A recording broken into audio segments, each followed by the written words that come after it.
Hello students, आज हम start करेंगे exercise 8.1 question number 6। Question number 6 में हमें बोला गया है if angle A and angle B are acute angles such that cos A equal cos B then show that angle A equal angle B. Question number 6 में जो angle A है और angle B है वो एक्यूट एंगल से है। Means acute angle means 90 degree से जो छोटे एंगल होते हैं वो एक्यूट एंगल होते हैं। तो हम बोल सकते हैं कि जो एंगल ए है वो एंगल बी है वो 90 डिग्री से छोटे हैं।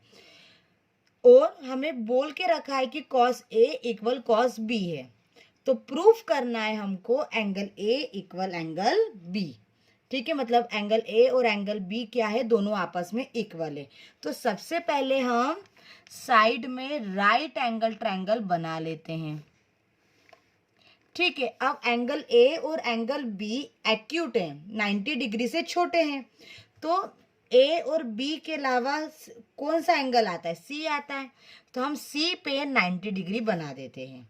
ठीक है, और बाकी के जो दो बचे हुए उसको हम एंगल ए और एंगल बी बोल देते हैं। ठीक है, अब गिवन में सबसे पहले हम गिवन में लिख देते हैं cos A equal cos B. Okay, proof क्या करना है, to prove angle A equal angle B. ठीक है, अब हम प्रूफ करना स्टार्ट करते हैं। सबसे बाकी ये हमने दोनों चीज क्वेश्चन में से देख के लिख दी। अब हम काम किस में करेंगे, ट्रायंगल ए बी सी में से। तो हम लिख देते हैं in triangle A B C. Okay, अब हमें क्वेश्चन में क्या दिया था, सबसे पहले cos A equal cos B दिया था। तो सबसे पहले हम कॉस ए निकाल लेते हैं। अब यहाँ पे देखिए कॉस ए और कॉस बी दोनों स्पेसिफिक एंगल हमको दिए हुए हैं। तो हम कॉस ए देखेंगे। तो कॉस ए में मैंने आपको फॉर्मूला लिखाया था एडजेसेंट साइड। जब स्पेसिफिक एंगल दिए हुए हों तब हम अपोजिट और एडजेसेंट साइड वाला फॉर्मूला लेते हैं। एडजेसेंट साइड अपॉन में हाइपोटेनियस। तो कॉस ए के साथ में एडजेसेंट साइड क्या है, ए सी। तो हम लिख देंगे ए सी। और हाइपोटेनियस का है, हाइपोटेनियस क्या होता है, 90 डिग्री के सामने वाला जो होता है वो हाइपोटेनियस होता है। तो हाइपोटेनियस तो पूरे ट्रायंगल में एक ही होता है, सबसे बड़ी साइड। तो हम हाइपोटेनियस लिख देंगे ए बी। ओके, ये हमने लिख दिया। अब हम कॉस ए की बात हो गई, अब हम कॉस बी पे आते हैं। ठीक है, अब हम कॉस बी पे आते हैं। तो इसमें भी हम फॉर्मूला लिखेंगे एडजेसेंट साइड अपॉन में हाइपोटेनियस। अब एंगल बी, एंगल बी की एडजेसेंट साइड क्या है, मीन्स साथ वाली साइड कौन सी है, बी सी है। तो हम लिख देंगे बी सी। अब हाइपोटेनस तो एक ही है, ए बी। तो हम ए बी लिख देंगे। ओके, अब ये हमारा कॉस ए की वैल्यू ए सी अपॉन में ए बी आ गई, कॉस बी की वैल्यू बी सी अपॉन में ए बी आ गई। अब क्वेश्चन में हमें दिया था cos A equal cos B. ठीक है, रीजन हम लिख देते हैं गिवन, क्योंकि ये हमें क्वेश्चन में दिया था। ठीक है, अब कॉस ए की वैल्यू हमारे पास क्या है, ए सी अपॉन में ए बी। और कॉस बी की वैल्यू क्या है, बी सी अपॉन में ए बी। 9th क्लास में आपने सीखा है कि जब इक्वल के दोनों तरफ same quantity with same sign होते हैं तो वो चीज़ें कट जाती हैं। ठीक है, तो हमने ए बी से ए बी कैंसिल कर दिया, तो क्या आ गया, ए सी इक्वल बी सी। ओके, अब ये आ गया। अब 9th क्लास में आपने एक पॉइंट समरी में पढ़ा है कि जिसे हमको मिला है ए सी, ए सी के सामने वाला एंगल कौन सा है, बी। तो AC का एंगल क्या हो जाएगा, B। तो AC की प्लेस पे हम लिख सकते हैं एंगल B। ओके, अब क्या है BC, हम BC साइड डायग्राम में देखते हैं। BC के जस्ट अपोजिट एंगल कौन सा है, मीन्स सामने वाला एंगल A। तो हम BC की प्लेस पे लिख सकते हैं एंगल A। तो ये हमारा प्रूफ हो गया। तो हम लिख सकते हैं so that triangle ABC is an isosceles triangle and so angle A equal angle B। तो यहाँ पे हमारा ये प्रूफ हो गया। अब हम आते हैं क्वेश्चन नंबर 7 पे। Now question number 7, if cot theta equal 7/8, हमें cot थीटा की वैल्यू दे के रखी है 7/8। Evaluate option first 1 plus sine theta 1 minus sine theta upon 1 plus cos theta 1 minus cos theta. Second option cot square theta. ठीक है, अब आप यहाँ देखिए क्वेश्चन नंबर 7 में हमें थीटा की वैल्यू दे के रखी है, कॉट थीटा की वैल्यू 7/8, और हमें फर्स्ट ऑप्शन और सेकंड ऑप्शन की वैल्यू निकालना है। अब यहाँ पे हमारे पास स्पेसिफिक एंगल ए या बी या सी हमें कुछ दे के नहीं रखा है, तो हम अपोजिट साइड या एडजेसेंट साइड वाले फॉर्मूले नहीं लगाएंगे। जो सिंपल से हमारे पास फॉर्मूले हैं हम वो लगाएंगे। तो हम सॉल्यूशन में आते हैं। हम ऑप्शन फर्स्ट और सेकंड तो बाद में सॉल्व करेंगे। सबसे पहले हम लिख देते हैं कॉट थीटा होता है 7/8, ये हमें क्वेश्चन में दिया हुआ है। ठीक है, अब जो हमारा बेसिक फॉर्मूला था क्या था, P B P H H B, ये था। तो इसमें कॉट थीटा की वैल्यू क्या थी, फॉर्मूला b/p, आपको प्रीवियस वीडियो में बताया गया था। p/h साइन का होता है, b/h कॉस का होता है, p/b टेन का होता है, और टेन का अपोजिट क्या होता है, कॉट। मीन्स b/p हो गया कॉट का फॉर्मूला। ओके, अब यहाँ पे हमारे पास b की वैल्यू हो गई 7, b इक्वल 7, और p की वैल्यू हो गई 8, p इक्वल 8। ओके, अब हमारे पास बेस है, परपेंडिकुलर है, हाइपोटेनियस नहीं है। ठीक है, हमारे पास राइट एंगल ट्रायंगल में तीन ही चीज होती है, परपेंडिकुलर, बेस और हाइपोटेनियस, जिसमें से हमारे पास दो चीज हैं, दो वैल्यू हैं, हाइपोटेनियस नहीं है। तो हम सबसे पहले हाइपोटेनियस फाइंड कर लेते हैं। ठीक है, तो हाइपोटेनस फाइंड कैसे करेंगे, with the help of Pythagoras theorem. Pythagoras theorem क्या होती है, H square equal P square plus B square, H square as it is. Okay, अब p की वैल्यू हमारे पास है 8 स्क्वायर, b की वैल्यू हमारे पास 7 स्क्वायर। अब यहाँ पे हम थोड़ा सा साइड में कर देते हैं, H square as it is, p square 64, ठीक है, 7 स्क्वायर 49। अब 64 प्लस 49 हमारे पास हो जाएगा 113। ठीक है, दोनों को हम प्लस करेंगे तो 64 प्लस 49 113। तो एच स्क्वायर हमारे पास आ गया 113। अब जो एच स्क्वायर है, जो स्क्वायर है वो 113 के ऊपर आएगा तो वो रूट के फॉर्म में हो जाएगा। तो हमारे पास हाइपोटेनियस की वैल्यू हो गई रूट में 113।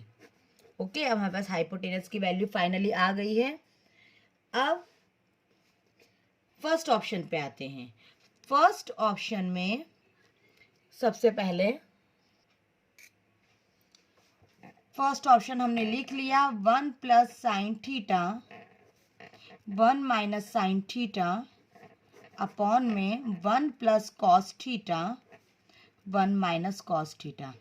इस क्वेश्चन को आप दो टाइप से कर सकते हैं।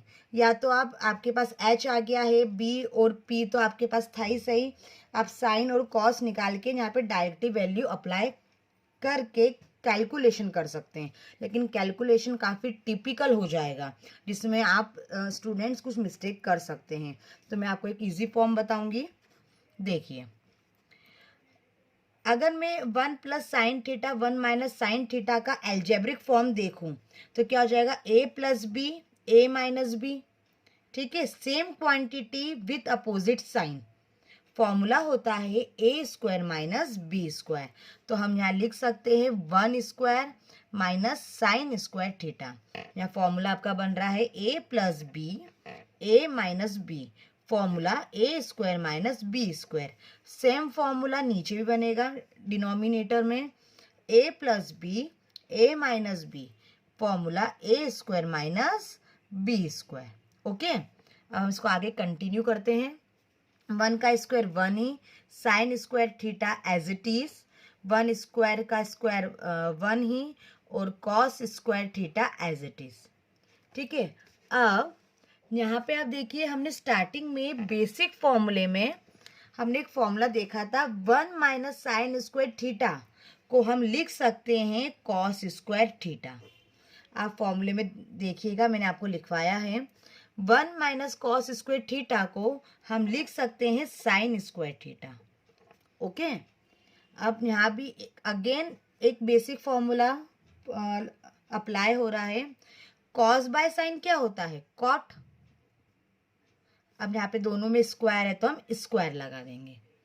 अब क्वेश्चन में हमारे पास कॉट थीटा की वैल्यू क्या थी? 7/8, तो 7/8 रख देंगे। स्क्वायर है तो हम स्क्वायर अप्लाई कर देंगे। 7 का स्क्वायर हो जाएगा 49 एंड 8 का स्क्वायर हो जाएगा 64। तो हम बोल सकते हैं कि फर्स्ट ऑप्शन का आंसर हमारे पास क्या आ गया? 49/64। अब हम सेकेंड ऑप्शन पे आते हैं। सेकेंड ऑप्शन तो और भी सिंपल है। सेकेंड ऑप्शन था कॉट स्क्वायर थीटा। ठीक है, अब कॉट थीटा की वैल्यू हमारे पास क्या थी? 7/8, क्वेश्चन में ही थी, स्क्वायर है तो स्क्वायर लगा देंगे। 7 का स्क्वायर 49 और 8 का स्क्वायर 64। सेकेंड ऑप्शन का आंसर भी 49/64 आ गया। मीन्स फर्स्ट और सेकेंड ऑप्शन दोनों का आंसर हमारे पास इक्वल आ गया। तो यहाँ पे हमारा क्वेश्चन नंबर 7 फिनिश होता है। Now question number 8, if 3 cot A equal 4, check whether 1 minus tan square A upon में 1 plus tan square A equal cos square A minus sin square A or not। Question में हमें बोला गया है कि यदि 3 cot A equal 4 है तो प्रूफ करना है कि 1 माइनस टेन स्क्वायर ए अपॉन में 1 प्लस टेन स्क्वायर ए इक्वल होगा कॉस स्क्वायर ए माइनस साइन स्क्वायर ए के या नहीं। ठीक है, तो हम सॉल्यूशन पे आते हैं। सबसे पहले हमें क्वेश्चन में क्या दिया था? 3 कॉट ए इक्वल 4। तो सबसे पहले यहाँ से हम कॉट की वैल्यू निकाल लेंगे। उसके साथ में क्या है? 3 है, तो 3 को हम अपॉन में लिख देंगे 4/3। ठीक है, अब आप यहाँ देखिए क्वेश्चन में कॉट ए दिया था और प्रूफ भी हमें ए के फॉर्म में करना है। इसके अलावा बी सी हमें कोई भी एंगल बोला नहीं गया, कोई स्पेसिफिक एंगल नहीं बोला है, तो हम नॉर्मल हमारा फॉर्मूला ही लगाएंगे। तो सबसे पहले हम देखेंगे कॉट का फॉर्मूला क्या होता है। कॉट का फॉर्मूला हमारे पास होता है B by P, base upon में परपेंडिकुलर, इस कंडीशन से। ओके, साइन कॉस टेन और टेन का अपोजिट कॉट। ठीक है, अब यहाँ पे हमारे पास ये आ गई। अब हमें क्या क्या फाइंड करना है? हमें प्रूफ करने के लिए टेन चाहिए, कॉस चाहिए, साइन चाहिए। ठीक है, तो सबसे पहले हम टेन फाइंड कर लेंगे। तो कॉट का अपोजिट क्या होता है? टेन। तो कॉट क्या था? 4/3। ठीक है, मीन्स बी बाय पी, तो पी बाय बी क्या हो जाएगा? 3/4। कॉट का अगर हम रेसिप्रोकल कर देंगे तो हमारे पास 10 आ जाएगा। ओके, अब हमको साइन चाहिए, कॉस चाहिए, उसमें हाइपोटेनियस आता है, तो हमारे पास केवल पी की वैल्यू है 3 और बी की वैल्यू है 4, हाइपोटेनियस नहीं है। तो हम सबसे पहले पाइथागोरस थ्योरम की हेल्प से हम हाइपोटेनियस फाइंड कर लेंगे। तो हाइपोटेनियस क्या हो जाएगा? सबसे पहले पाइथागोरस थ्योरम लगाएंगे, H square equal P square plus B square. क्या हो जाएगा? H square as it is, P की वैल्यू हमारे पास है 3 स्क्वायर और बी की वैल्यू हमारे पास 4। ठीक है, अब आगे करते हैं। H square 3 square 9, 4 square 16। Next step में H square as it is 9 plus 16 हो जाएगा हमारे पास 25। ठीक है, अब एच के ऊपर स्क्वायर है वो 25 के ऊपर आएगा तो रूट के फॉर्म में हो जाएगा। तो एच की वैल्यू हमारे पास हो गई 5, क्योंकि 25 का रूट होता है 5, तो एच की वैल्यू आ गई। ठीक है, अब हम सबसे पहले सारी वैल्यू निकाल लेते हैं और फिर उसके बाद हम प्रूफ में रखेंगे। ठीक है, तो साइन ए। अब साइन क्या होता है? यहाँ पे आप देखिए जो मैंने फॉर्मूला लिखा था P/H। ठीक है, तो हम फॉर्मूला लिखेंगे P/H। P की वैल्यू हमारे पास ऑलरेडी थी 3 और H की वैल्यू अभी हमने फाइंड करी है 5, तो साइन की वैल्यू हो जाएगी 3/5। अब कॉस ए, कॉस क्या होता है? फॉर्मूले में हम देखते हैं B/H। ठीक है, तो b बाय एच, b की वैल्यू हमारे पास पहले से थी 4 और h की वैल्यू जाएगी 5, ठीक है, जो अभी हमने फाइंड करी है। अब हमारे पास tan की वैल्यू भी आ गई है, sin की वैल्यू भी आ गई है, cos की वैल्यू भी आ गई है। अब हम प्रूफ में रखते हैं जो हमको प्रूफ करना है, ठीक है। तो सबसे पहले हमारे पास LHS हम ले लेंगे। LHS क्या है हमारा 1 माइनस tan स्क्वायर ए अपॉन में 1 प्लस tan स्क्वायर ए, ठीक है। अब यहाँ पे हम सारी वैल्यू रखेंगे तो 1 एज इट इज tan ए की वैल्यू हमारे पास आई थी 3/4, ठीक है। तो हम tan ए की प्लेस पे रखेंगे 3/4 और स्क्वायर है तो स्क्वायर लगा देंगे। अब डिनोमिनेटर में भी हम 10 की प्लेस पे 3/4 रखेंगे, ओके। अब हमने वैल्यू पुटअप कर दी। अब हम कैलकुलेशन करेंगे। तो कैलकुलेशन कैसे करेंगे हम देखते हैं अभी। 1 as it is 3 square 9, 4 square 16, 1 as it is 3 square 9 और 4 स्क्वायर 16। ये हमने स्क्वायर ओपन कर दिया है, ठीक है। अब हम एलसीएम लेंगे। न्यूमरेटर का हम एलसीएम लेंगे तो 16 क्रॉस में जाएगा, 16 माइनस 9 अपॉन में 16 एलसीएम। डिनोमिनेटर में भी क्रॉस मल्टीप्लिकेशन होगा और एलसीएम 16 आएगा, 16 प्लस 9 अपॉन में 16, ठीक है। अब यहाँ हमने एलसीएम ले लिया है। अब हम दोनों को माइनस करेंगे। 16 माइनस 9 7/16 और 16 प्लस 9 25/16, ओके। आई होप आपको चीज़ समझ में आ रहा होगा। 16 से 16 कैंसिल हम कर सकते हैं तो 7/25। तो LHS की हमारे पास वैल्यू आ गई 7/25, ठीक है। अब हम RHS ले लेंगे। RHS हम सॉल्व करेंगे तो RHS हमारे पास क्या था cos स्क्वायर ए माइनस साइन स्क्वायर ए, ठीक है। अब cos स्क्वायर ए की वैल्यू, cos की वैल्यू क्या थी हमारे पास 4/5, स्क्वायर है तो स्क्वायर लगा देंगे। साइन ए की वैल्यू थी 3/5। यहाँ भी हम स्क्वायर ओपन करेंगे तो क्या हो जाएगा 4 का स्क्वायर 16, 5 का square 25 minus as it is 3 का स्क्वायर 9 और 5 का स्क्वायर 25, ओके। अब हम नेक्स्ट पेज पे इसको सॉल्व करते हैं। सो लास्ट एक्सप्रेशन हमारा आया था 16/25 माइनस 9/25। दोनों के डिनोमिनेटर सेम है तो एलसीएम भी 25 ही आएगा। 16 माइनस 9, 16 माइनस 9 होता है 7/25। तो RHS की वैल्यू भी हमारे पास 7/25 आ गई। तो हम लिख सकते हैं LHS इक्वल टू RHS। ये हमारा प्रूफ हो गया। यहाँ पे हमारा क्वेश्चन नंबर 8 फिनिश होता है। Thank you.